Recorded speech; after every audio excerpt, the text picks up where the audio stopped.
Well, what's up again there, guys? Brian here, the Three Topics Gaming here. Share if you know one of my Q&A episodes of the People's Questions, or answer a series of questions that have been sent to me over the last week. And this episode happens to be coming on September 2nd, which is a very important date to me, but I'm curious if any of you guys happen to know what that is. So before I start answering guys' questions, if you happen to enjoy this video by the end, please do not forget to like, share, and subscribe to keep track of me on all my future episodes of People's Questions that I do every single Friday, because I like to keep this weekly. And for this particular episode, we only got about 5 questions for this episode, so it is going to be a little bit shorter, which is okay. I think I had like 7 in total, only 2 of them I was able to answer in the comment section, but I think sticking with 5 is pretty decent, especially for today of all days. So starting off with the first question coming from Zach Tarf. And you want to know, so what did I think of the Clone Wars show giving Anakin an apprentice when there were several bites of the lore that gave him one that would have been contradicted by it?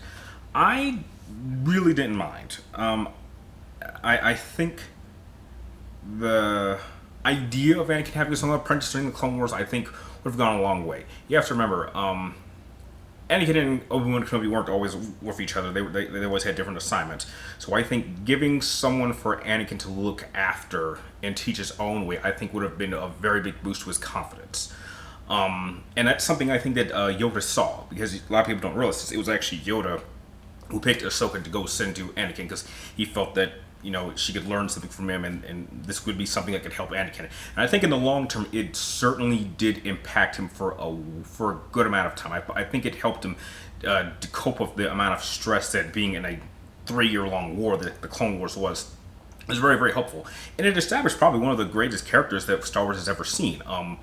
If you had told people back then when Ahsoka was first introduced that she would become one of the most beloved characters in the history of Star Wars, I don't think anyone would have believed you. But I think it is just a testament to what happens when you take a character and you give them a proper amount of development and time and care.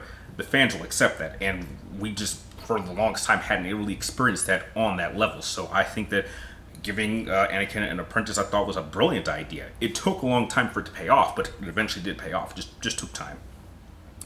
Next question comes from Black Shadow Knight. You want to know, do I think that Capcom wasted Jake Muller's potential after not even mentioning him after 6? I personally think that the son of Wesker should have been treated better. There was a lot of wasted potential in 6. There were just a lot of great characters. I mean, but yes, I absolutely do think that wasting Jake Muller was just a terrible decision. One of many that Capcom did.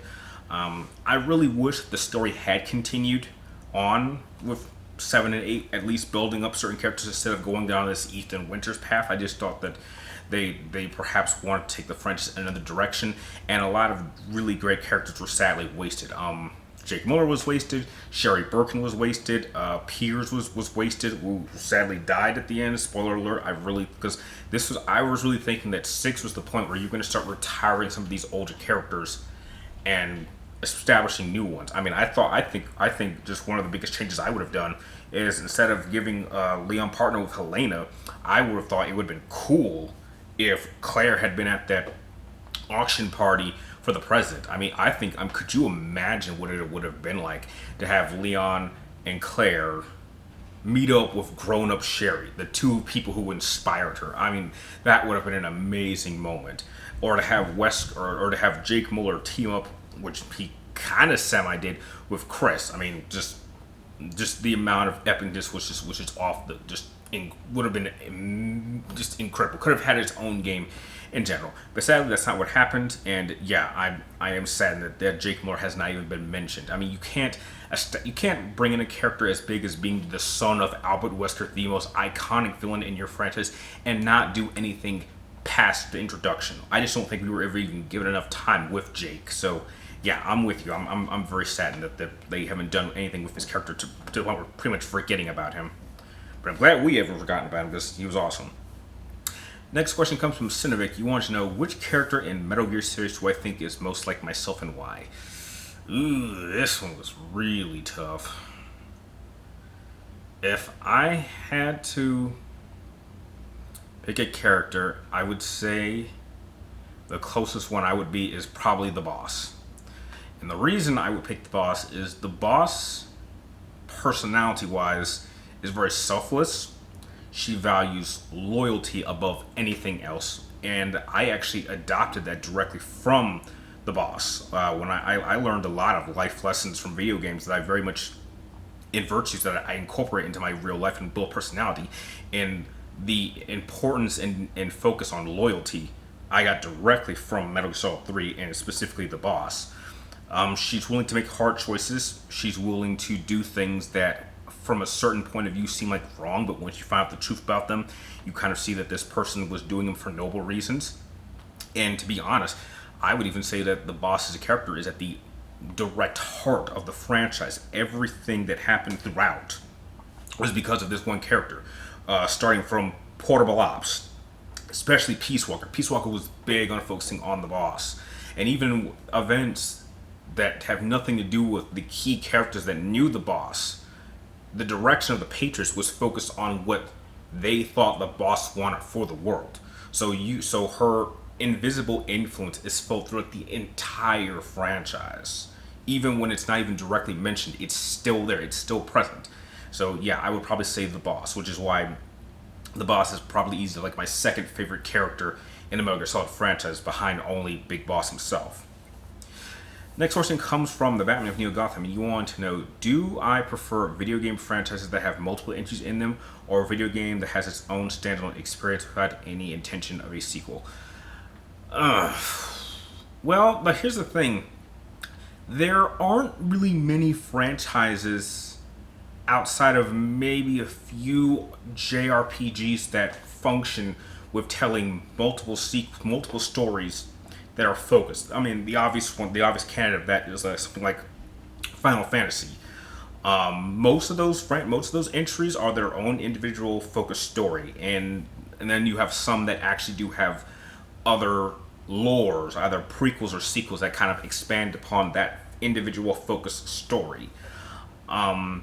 I think personally you can. I lean a little bit more towards stories that have multiple entries, simply because there's a series, you can see how the story developed, or you can see how certain things from where you started from were introduced. And there are a lot of franchises that work that way, especially like games like the primary like exclusive PlayStation franchises. They all started out that way. So I think personally I just lean a little bit more towards franchises that have multiple entries, because there's just not many franchises outside of, I'd say, JRPGs, even though JRPGs is my favorite genre, that experiment with telling multiple different entries that are just their own individual focused story that don't require you to have to play the other games to understand them. There's just not many of them.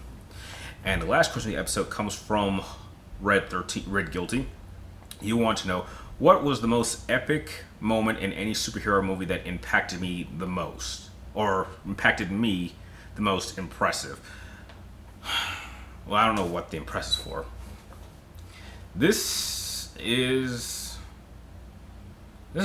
hard, because I'm trying to think back to just nothing recently, and then I go back to The Dark Knight, which is still my favorite superhero film of all time, and I was like, no, even nothing in there. Okay, this is gonna sound really silly. A lot of you guys probably don't even remember this, but it was silly. But I think the moment that impacted me the most, it was a short scene, but when I saw this, I lost my mind when I saw this for the first time. So it was in 1995. I was seeing Batman Forever for the first time. Now some of you don't know this, but I was a bigger fan of Power Rangers before I was ever a Batman fan. This was my first introduction to Batman as a character, was really in Batman Forever, and that's also half of the reason why the color green still remains my favorite color. But the moment that I remember sitting in the theater with my parents and family, that I completely lost my mind and immediately became a Batman fan. This is going to sound silly. It was the moment where Two-Face had just attacked Riddler's party and Batman had shown up, and after Two-Face made it down to the building, he went into a sewer tunnel and Batman jumped off the building and just zipped right down inside. That was the most epic thing I'd ever seen up to that point. I still get goosebumps thinking about that. And that was like the coolest thing I'd ever seen. Now, I know that for some people that doesn't sound all that impressive, but it's just the fact that up until that point, I wasn't really a fan of superheroes.